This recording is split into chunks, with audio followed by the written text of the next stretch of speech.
Nietzsche said your kindness is weakness. If you constantly help everyone, forgive everyone, and never say no, Friedrich Nietzsche would not call you a good person. He would call you a slave. That sounds harsh, but stay with me, because by the end of this video, you might see your own kindness in a completely different light. Nietzsche spent his life studying one question: where does morality actually come from? Not what religion tells us, not what society tells us, but where the rules of good and bad originally started, and what he found disturbed a lot of people, and it still does today. He said there are two kinds of morality. The first he called master morality. This is the morality of people who are strong, confident, and in control of their own lives. For them, good simply means powerful, noble, and self-assured.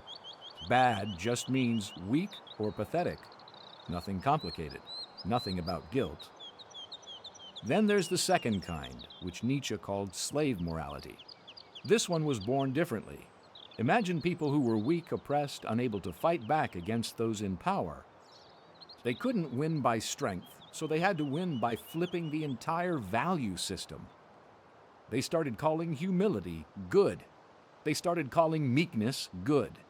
They started calling their own suffering a virtue. And most importantly, they started calling the strength of their oppressors evil.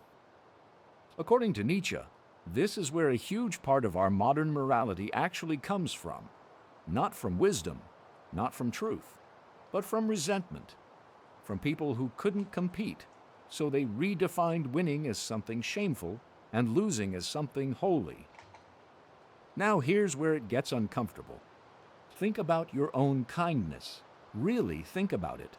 When you say yes to something you don't want to do, is it because you actually want to help? Or is it because you're afraid of what people will think if you say no? When you forgive someone who hurt you, is it because you've truly let go? Or is it because confrontation terrifies you, and forgiveness is just an easier way to avoid conflict? When you stay quiet in an argument to keep the peace, is that wisdom? Or is it fear wearing the mask of virtue? Nietzsche would say that a huge percentage of what we call kindness today is not kindness at all. It's fear dressed up in a nicer costume. And he had a name for people who mistake fear for virtue. He called them the herd. People who follow moral rules not because they've actually examined them, but because breaking those rules feels dangerous. But here's the important twist, and this is the part most people miss when they talk about Nietzsche. He was not saying that kindness itself is bad. He was not telling people to become cruel or selfish. That's a common misreading of his philosophy, and it's actually the opposite of what he meant. What he was against was unconscious kindness. Kindness you never chose. Kindness that exists only because you're scared of being seen as a bad person. That kind of goodness has no strength behind it. It's not a decision. It's a reflex built out of fear. What Nietzsche admired instead was something he called the overman, or Übermensch, a person strong enough to create their own values instead of just absorbing the ones handed to them by society. This person can absolutely choose to be kind, but it's a choice made from strength, not from fear. They help someone because they decided that action reflects who they want to be, not because they're terrified of disapproval. This is the real difference. Two people can perform the exact same act of kindness.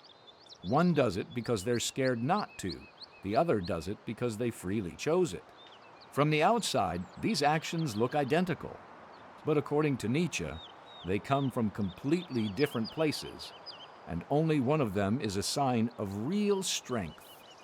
So how do you actually tell the difference in your own life? Ask yourself this the next time you're about to do something nice. If the person said no thank you, or reacted badly, would you feel relieved, or would you feel a wave of anxiety and guilt? If your kindness immediately turns into resentment the moment it's not appreciated, that's a strong sign it wasn't really a free choice. It was fear, waiting for permission to relax. Real strength, in Nietzsche's view, doesn't need approval to feel okay with itself.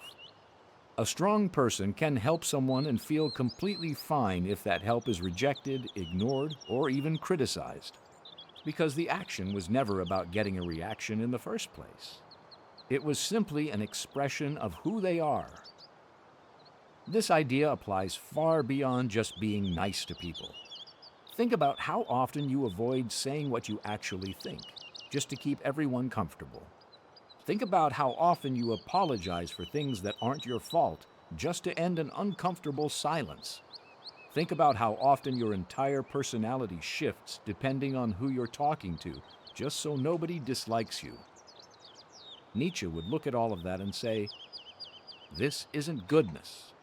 This is fear wearing a mask, and the mask has been on for so long that you've forgotten your own face underneath it." The question this video leaves you with is simple, but it's not easy. The next time you're about to be kind, forgiving, or agreeable, pause for 1 second. Ask yourself honestly, am I doing this because I chose it, or because I'm afraid of what happens if I don't?